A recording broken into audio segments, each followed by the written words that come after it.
सुप्रभात। आज शनिवार 9 अगस्त 2025 है।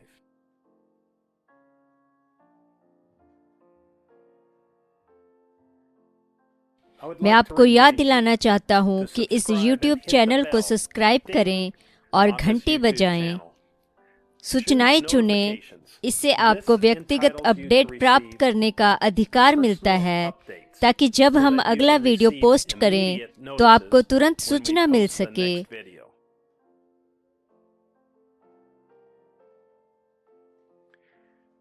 इस सप्ताह के पवित्र शास्त्र पाठ बहुत लंबे होंगे और हम आपके परिवार और चर्च के दोस्तों की मदद के लिए इस YouTube चैनल पर उपलब्ध करवाएंगे। अब ब्रैनम टैबरनेकल भाई जोसेफ ब्रैनम की ओर से उकाब एक साथ इकट्ठा हो रहे पत्र।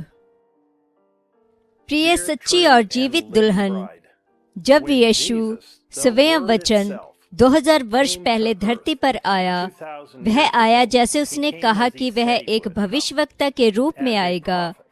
उसका वचन घोषणा करता है कि फिर से आने से पहले यीशु मसीह के व्यक्त के संपूर्ण प्रकटीकरण को फिर से देह में एक भविष्यवक्ता में प्रकट किया जाएगा। वह भविष्यवक्ता आ चुका है। उसका नाम विलियम मैरियन ब्रैनम है। भला कोई भी कैसे इसे नहीं पहचान सकता।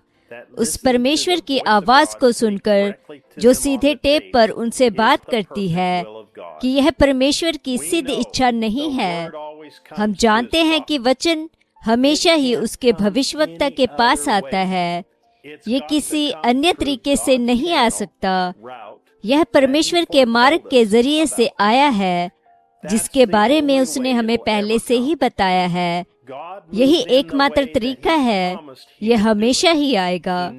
परमेश्वर उसी तरह से आगे बढ़ता है जिस तरह से उसने प्रतिज्ञा की थी कि वह इसे करेगा। वह कभी भी ऐसा करने में विफल नहीं होता है, जैसा उसने हमेशा किया था।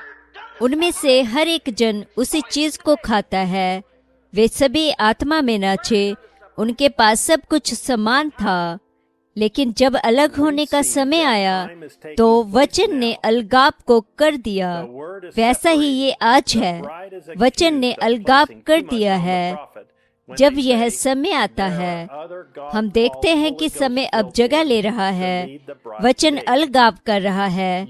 दुल्हन पर यह आरोप लगाया गया है कि वह भविष्यवक्ता पर बहुत अधिक जोर देती है।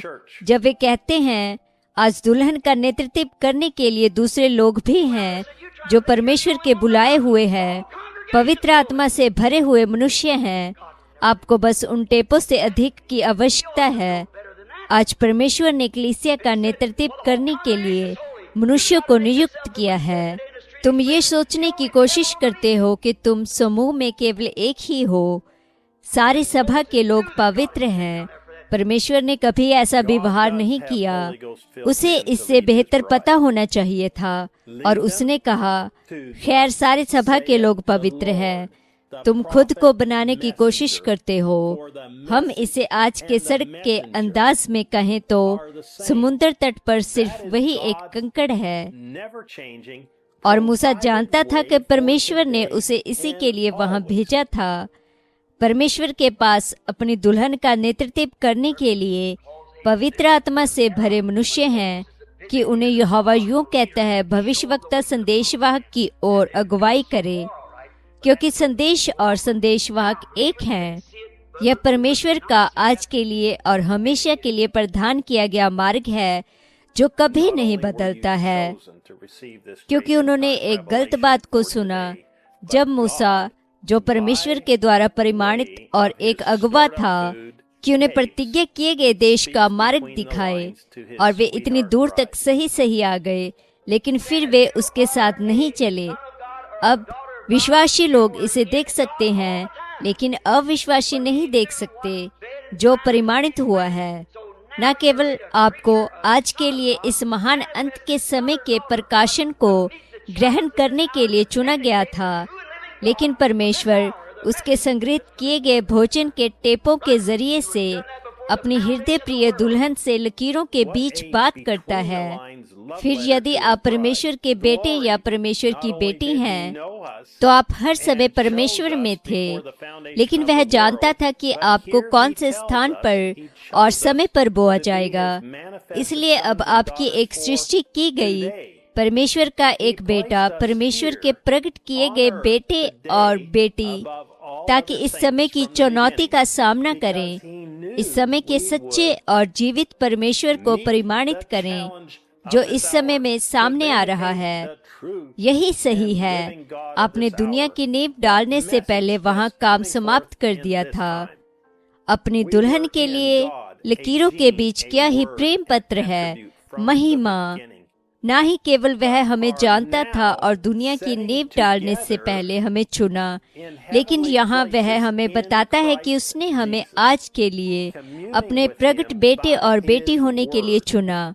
उसने हमें आज धरती पर रखा, आरंभ से लेकर अन्य सभी संतों के ऊपर, क्योंकि वो जानता था कि हम इस घड़ी की चुनौती को सामना करेंगे, ताकि इस घड़ी के सच्चे और जीवित परमेश्वर को परिमाणित करें। इस समय में जो संदेश सामने आ रहा है, हम परमेश्वर में थे, एक विषाणु, एक वचन, आरंभ से एक गुण, लेकिन अब मसीह यीशु में स्वर्गीय स्थानों में एक साथ बैठे हुए हैं, उसके साथ उसके वचन के द्वारा, उसके वचन के माध्यम से संगति कर रहे हैं, क्योंकि हम उसका वचन हैं और यह हमारे प्राण को खिला रहा है। हम अपने जीवन में परमेश्वर के बिना मिलावट के वचन के अलावा कुछ भी अंदर नहीं डाल सकते और ना ही डालेंगे। हम यह पहचानते हैं और विश्वास करते हैं कि यही आज के लिए परमेश्वर का प्रदान किया गया मार्ग है। हम आपके लिए पसंद करेंगे कि इस रविवार को दोपहर 12 बजे जेफरसनविले समय पर हमारे साथ जुड़ें। जैसा कि हम केवल आवाज को सुनते हैं, टेप पर परमेश्वर की आवाज को, हर एक वचन जो आप सुनते हैं, आप आमीन कह सकते हैं। भाई जोसेफ ब्रैनम। संदेश आधुनिक घटनाएं भविष्यवाणी द्वारा स्पष्ट हुई 65-12-06। संदेश सुनने से पहले पढ़ने के लिए वचन, उत्पत्ति अध्याय 22, व्यवस्था विवरण अध्याय 18 आयत 15, भजन संहिता अध्याय 16 आयत 10, भजन संहिता अध्याय 22 आयत 1, भजन संहिता अध्याय 22 आयत 18, भजन संहिता अध्याय 22 आयत 7 से 8, भजन संहिता अध्याय 35 आयत 11, यशायाह अध्याय 7 आयत 14, यशायाह अध्याय 9 आयत 6, यशायाह अध्याय 35 आयत 7, यशायाह अध्याय 50 आयत 6, यशायाह अध्याय 53 आयत 9, यशायाह अध्याय 53 आयत 12, यशायाह अध्याय 40 आयत 3, आमोस अध्याय 3 आयत 7, जकरिया अध्याय 11 आयत 12, जकरिया अध्याय 13 आयत 7, जकरिया अध्याय 14 आयत 7, मलाकी अध्याय 3 आयत 1, मलाकी अध्याय 4 आयत 5 से 6, संत मत्ती अध्याय 4 आयत 4, संत मत्ती अध्याय 24 आयत 24, संत मत्ती अध्याय 11 आयत 1 से 19, संत लूका अध्याय 17 आयत 22 से 30, संत लूका अध्याय 24 आयत 13 से 27, इब्रानियों अध्याय 13 आयत 8, इब्रानियों अध्याय 1 आयत 1, संत यूहन्ना अध्याय 1 आयत 1, प्रकाशित वाक्य अध्याय 3 आयत 14 से 21, प्रकाशित वाक्य अध्याय 10 आयत 7, उकाब एक साथ इकट्ठा हो रहे पत्र यही समाप्त होता है। YouTube पर 10 अगस्त 2025 का ब्रैनम टैबरनेकल वचनों की वीडियो देखें। अगली बार तक परमेश्वर आपको आशीष दे और शालोम।